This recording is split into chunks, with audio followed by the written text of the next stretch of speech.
خوش آمدید۔ پچھلی ویڈیو میں ہم آپ کو شاہزیب حسن کے قتل کی داستان سنا رہے تھے۔ شاہزیب حسن کے قتل کے مرکزی ملزم شاہ رخ جتوئی کو دبئی سے گرفتار کر لیا گیا، جس کے بعد عدالت میں شاہ رخ جتوئی کو 18 سال سے کم عمر ثابت کرنے کے لیے شاہ رخ جتوئی کے وکیل نے استدعا کی۔ شاہ رخ جتوئی کا بون آسیفیکیشن ٹیسٹ کرایا گیا، جس کے اندر اسے 17 برس کا قرار دیا گیا۔ مزید آگے بڑھنے سے پہلے ہماری ویڈیو کو لائک کریں، چینل کو سبسکرائب کریں اور مزید ایسی ویڈیوز دیکھنے کے لیے بیل آئیکن کو پریس کر دیں۔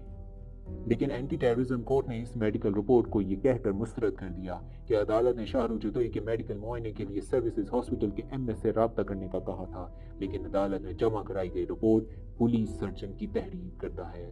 اس کے بعد عدالت نے دوبارہ میڈیکل معائنے کا حکم صادر کیا۔ اس مرتبہ صوبائی محکمہ صحت کی مقرر کردہ ڈاکٹرز کی ایک ٹیم نے شاہ رخ کا معائنہ کیا۔ 7 فروری 2013 کو اس میڈیکل بورڈ نے یہ رائے دی کہ شاہ رخ جتوئی کے چاروں وزڈم ٹوتھ موجود ہیں، اس لیے اس کی کم سے کم عمر بھی 21 سال ہے۔ اس کیس کی کارروائی جب بھی ہوئی، بہت سے لوگ سول سوسائٹی کے کارکن اور سیاستدان بھی احتجاجی جلسوں میں شامل ہوئے اور عدالت پر دباؤ بڑھتا رہا۔ کیس مختلف مراحل سے گزرتا رہا۔ اسی دوران سپریم کورٹ آف پاکستان نے کیس سے دہشت گردی کی دفعات ختم کرنے کی شاہ رخ جتوئی کی درخواست خارج کر دی اور آخر کار 7 جون 2013 کو عدالت نے شاہ رخ جتوئی اور سراج تالپور کو سزائے موت سنا دی، جبکہ سجاد تالپور اور غلام مرتضیٰ لاشاری کو عمر قید کی سزا دی گئی۔ شاہ رخ جتوئی کو سزائے موت کے ساتھ 3 سال کی قید اور 5 لاکھ جرمانہ بھی کیا گیا، جو کہ غیر قانونی طور پر اسلحہ رکھنے کے کیس میں کیا گیا۔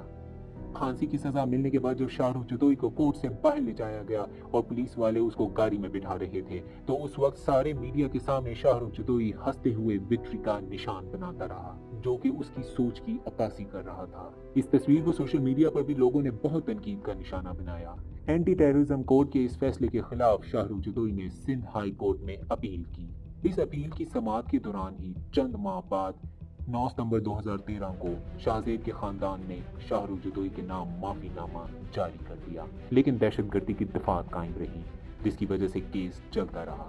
17 اگست 2016 کو شاہ رخ جتوئی کی وکیل کی جانب سے کیس کی جوینائل کورٹ میں اثر نو سماعت کے لیے درخواست دائر کی گئی۔ سندھ ہائی کورٹ میں شاہ رخ جتوئی سمیت تمام ملزمان کی اپیل کا فیصلہ 19 نومبر 2017 کو ہوا، جب عدالت نے تمام ملزمان کی سزائیں کالعدم قرار دے دی اور مقدمے سے دہشت گردی کی دفعات بھی ختم کر دی۔ ملزمان کے وکیل فاروق ایچ نائک کی درخواست پر عدالت نے مقدمے کو اثر نو سماعت کے لیے سیشن کورٹ بھیج دیا اور روزانہ کی بنیاد پر سماعت کا حکم دیا۔ 23 دسمبر 2017 کو عدالت میں مقتول شاہزیب کے والد اورنگزیب خان پیش ہوئے اور کہا کہ ان کے اور ملزمان کے درمیان صلح ہو چکی ہے۔ انہوں نے اللہ کی رضا کی خاطر اپنے بیٹے کا خون معاف کیا، اس لیے ان کو ملزمان کی رہائی سے کوئی مسئلہ نہیں۔ اورنگزیب خان کی اس استدعا پر عدالت نے ملزمان کو 5 لاکھ روپے کے مچلکے جمع کروانے کے عوض ضمانت دے دی اور اسی شام ملزمان کو رہا کر دیا گیا۔ ملزمان کی رہائی پر عوام اور سول سوسائٹی میں غم و غصے کی لہر پیدا ہو گئی، یہاں تک کہ شاہزیب کے خاندان کے قریبی رقیب اور پیپلز پارٹی کے رہنما نبیل قبول نے مقتول کی فیملی سے تمام تعلقات ختم کرنے کا اعلان کر دیا کہ جو خاندان اپنے بچے کا خون معاف کر سکتا ہے، اس سے وہ تعلقات قائم نہیں رکھ سکتے۔ رہائی سے قبل شاہ رخ جتوئی علاج کی غرض سے پچھلے 2.5 مہینے سے Karachi post graduate medical centre میں داخل رہا، جہاں اس کے کمرے کو سب جیل کا درجہ دیا گیا تھا۔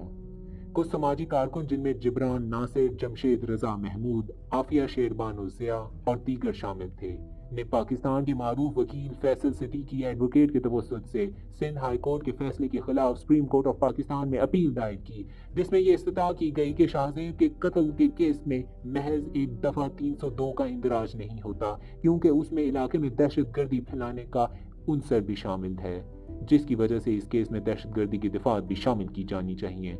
شاہزیب خان کے ایک معمولی سے جھگڑے پر سر عام قتل سے علاقے کے لوگوں میں دہشت پیدا کی گئی، جو کہ دہشت گردی کے زمرے میں آتا ہے، جو شاہزیب خان کے خاندان کے معاف کرنے سے ہرگز ختم نہیں ہوتا۔